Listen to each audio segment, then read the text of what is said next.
Hey again. Today we're going to be talking about races. Uh, no, no, I said races, not racism. This is the Saorsa chat, not Shadowruns. You want two channels down. So, yeah, to start off with, how do we pick which core races go into a game? Why do we have the ones we normally see, such as elves, dwarves, and orcs? What does a race need to make it a good choice to add? Why are there always humans, no matter how implausible their presence? These are only a few questions, and there are a lot more we could ask, but this is as good of a place to start as any. First off, let's cover humans before we even get into picking other races. Humans are the most familiar to us, being, well, human. It's easiest for most players, especially new ones to role-playing, to get into the head of a human. After all, they're the generic standard avatar race. It's simple to step into a human's shoes and more or less know your way around to some degree, without any of the extra stuff in the way to make it harder. This leaves the player with only needing to know about the world itself, and things like magic and such, rather than also worrying about how their unique race plays. The thing is, while humans have a notable place within a game, we tend to not stray very far from them either. Consider each of the other standard fantasy races. Elves, dwarves, orcs, halflings, hobbits, gnomes, half-whatevers, vampires, and so on. You may notice a bit of a trend. They're all incredibly similar to humans. But they're wildly different. Orcs are big and green and muscly. Halflings are tiny. They're nothing like humans. No, they're remarkably similar to humans in mindset and physiology. Let's take a real obvious example. Tails. Look around at every other creature out there. Mammals almost invariably have tails. Birds have tails. Reptiles have tails. Fish have tails. Insects even tend to have tails. Even some single-celled organisms have tails. Nearly every other creature that exists has a tail, and has a very simple concept. Physiologically, it's highly likely that even alien worlds would almost invariably have tails on their creatures as well. The rare exception to the rule would be those few species who don't have tails, rather than those who do. So, back onto our list, how many of our races that we just covered have a tail? None. Right. Why? The answer is fairly simple, really. These other races are still essentially human. Dwarves are just short, greedy humans that like to get drunk. An orc is simply a muscular tribal human who's more slanted towards being athletic than smart. Your halfling is a human that is small, fast, and agile, but their physical shape and cultures are really not much more exotic than actual humans. Physically, humans born with primordial dwarfism are even more alien than a halfling. The cultures in a place like Japan or Indonesia or Argentina are more varied than the cultures of elves and dwarves from one another. To be perfectly blunt, the standard fantasy races are more human than even humans are. As such, we can largely boil down the standard fantasy races to simply being humans with a specialization. They're not that alien in mindset, nor are they really all that different in physical capability. For something like Pathfinder, a +2 stat bonus doesn't really differentiate one race from another all that well. Sure, there are some other minor aspects, but nothing large enough to really matter 95% of the time. The point is, humans are easy to understand, to the point that even our non-human characters are even more human than actual humans. Yes, these races exist in mythology already, such as elves and dwarves. They've existed for hundreds, sometimes thousands of years. So have dryads, mermaids, and fairies, yet you don't see them as standard races hardly ever, despite the fact that they're also fairly similar to humans. So, what gives? Why are these other races left out? Well, as we just covered, races based on humans are the easiest to understand. In fact, the standard fantasy races are more closely related to Western human culture than that same Western human culture is to Eastern human culture. As we start to move a bit further away, even by small amounts, understanding the mindset and physical differences grows much more difficult. Some concepts we have a remarkably hard time grasping. Others, not so much. Some are simply balance issues. A truly immortal character who may be 10,000 years old is beyond the capacity for most people to grasp the true severity of. Elves are typically portrayed as immortal, or at least excessively long-lived, yet the fact of the matter is they're almost never played that way. They're also almost identical to humans otherwise to make up for the fact that they have such an enormously complex social aspect to them. Which isn't a bad thing. It just means you can pick between tall, nature-loving humans and short, gemstone-loving humans. And that rather answers the question, why do we have the ones we normally see, such as elves, dwarves, and orcs? Well, we want something similar enough to a human mindset and physiology that it can be understood by the player. It also segues nicely into our next major question. What does a race need to make it a good choice to add as a core race? What a good race choice to add to a game truly needs is really fourfold. Firstly, a niche to fill, something that the other races don't offer. Second, a cultural mindset which can be understood by the player, but is different enough to not feel human. Third, at least one physical difference which makes them stand out as actually being a different race. Lastly, the race should somehow further the goal of the game. So, let's cover each of these in turn. So, let's start with a niche to fill. There has to be something about the race that makes it fill a gap, either physically or culturally, which doesn't already exist in the game for it to be a core race. You can add as many extra races, which are variations on a theme later on, but for your initial list of races for a game, you want to make them stand out as being substantially different from one another. So, preferably they should fill a niche, not just for cultural or physical traits, but for both. Now, as stated, we want a unique culture.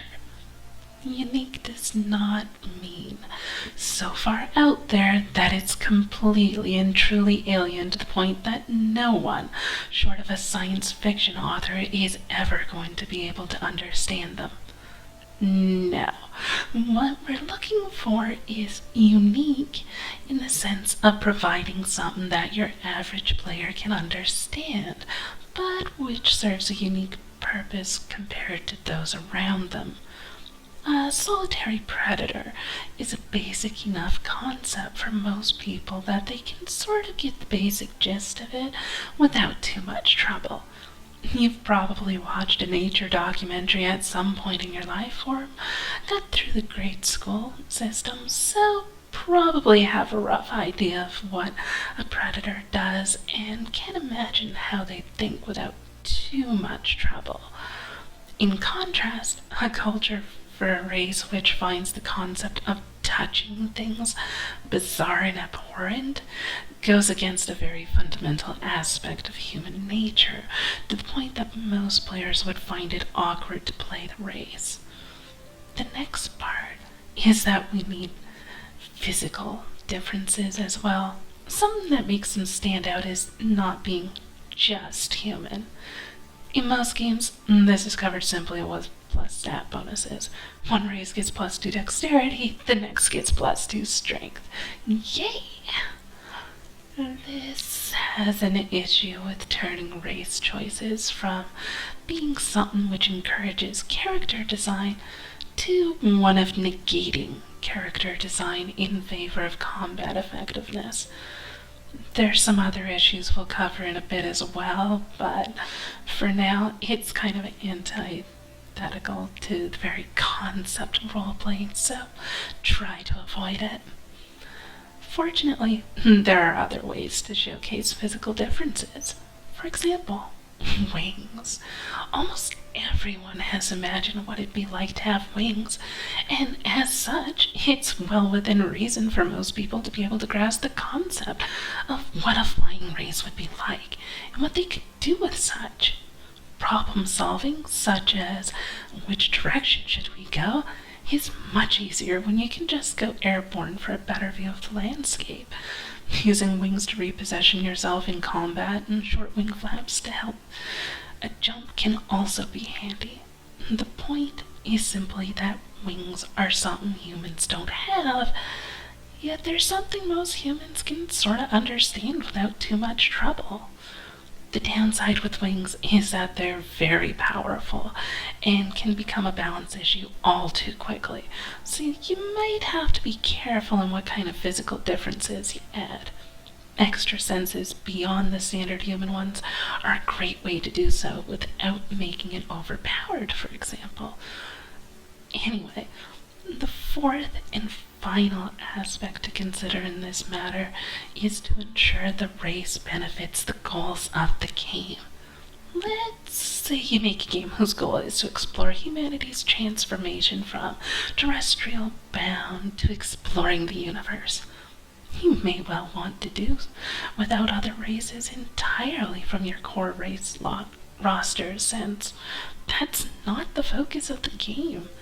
You can add the other races in as playable later on when you have some expansion which focuses around the concept of what the aliens would experience when encountering humans for the first time, or having them as crew members.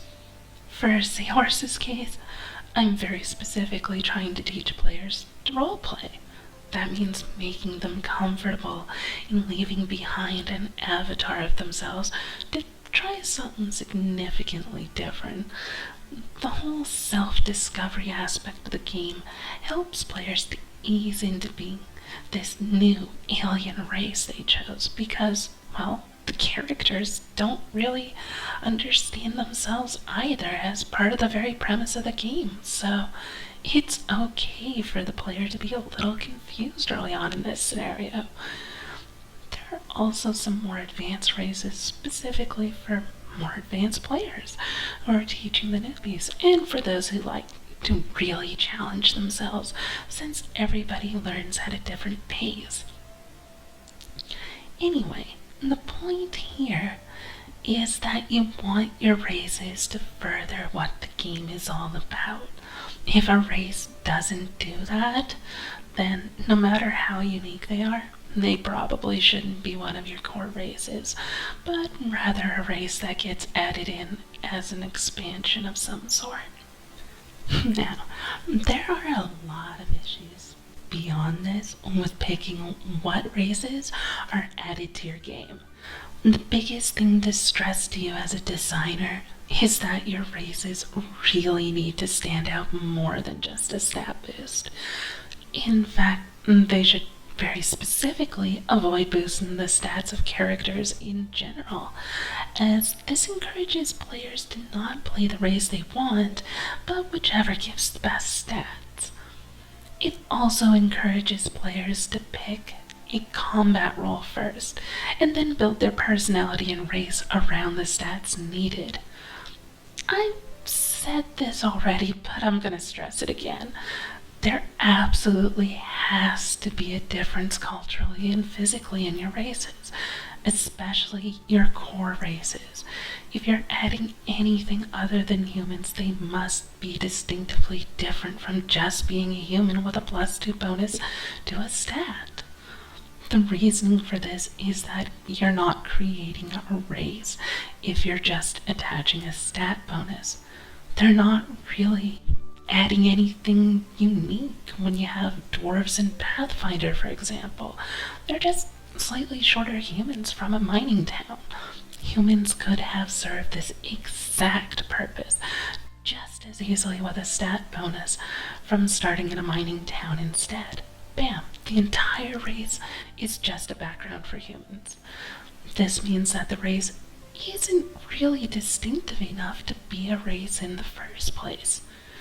If you want to give players stat bonuses, feel free to do so, but do so through a mechanic other than racial choice, as it's limiting not only for the players, but you as a designer when making the races in the first place. Seriously, try to think about what makes a race unique once you strip away all their stat bonuses. What reason is there to play your race if you were to strip out any clear combat advantages? You can use indirect benefits for this thought experiment, such as allowing them to climb on walls, have slight X-ray vision, or some other physical benefit, but not a straight-up stat boost. This kind of design process means that you're forced to really think about what it is that makes the race stand out. New senses unique to a race can be a great help as well. Adding things like echolocation, seismic detection, or even be able to see into the ultraviolet or infrared spectrums are all great ways to alter what a character can do. If, and I stress this heavily, if you add mechanics to the game to make use of these extra senses. Consider adding things like enemies, who may be very stealthy, but would show up blatantly under the infrared spectrum, or large monsters like golems, having a weak point which can only be seen through the ultraviolet, or a door which is sunken into a wall, but with an optical illusion is painted over it. That isn't magical in nature, but the character with echolocation can see the obvious ridges that stand out while everyone else just sees a wall. It's not impossible for players to tackle these situations without these added senses. It just makes having a party with one of these individuals that much better. D&D made the mistake of having infravision not really be all that helpful most of the time. They were scared that it'd be too powerful if one character had it over another, and that's worth considering, but the key is to make sure these advantages do in fact benefit parties with those traits in them. If it's not advantageous, it's not really an advantage, now is it? Emphasize it to a GM as an important part of what helps to make the race so unique, and that it can be used in combat or as a plot point. It's one of the biggest and easiest ways to really stress that this isn't being just a human, but rather one which literally sees the world in a different light. Regardless, this brings us to our final question. Or, well, it was the first, but we did them in reverse order. Whatever. So, with this in mind, how do we pick which core races go into a game? Really, you pick races that serve a purpose separate from the other racial options, are relatively easy to understand, and which fulfill the purpose of the game's design. It really is that simple when you get down to it.